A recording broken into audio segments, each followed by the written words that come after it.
mga kaigsunan, iyahang gipaubos o iyang ihatag ang iyang kinabuhi. Ngayon dili na siya kinahanglan muhimo ani, kay gamhanan na siya nga Dios. Kaya niya buhaton tanang butang. Kaya niyang mag-create og balik sa tao. Kung kini nga tao mapakyas, masayop, kung kini nga tao dili mo fulfill sa iyahang gusto, pwede si Lord mag-create og another tao igsuon, i-replace sa atoa. Pulihan ta. Kay nga naman, failure ang tao.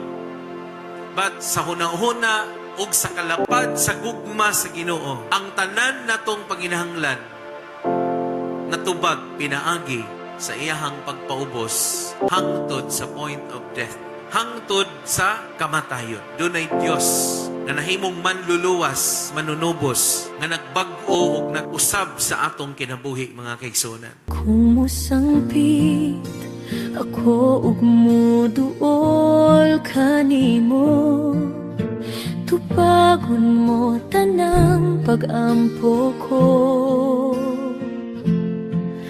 og dinha sa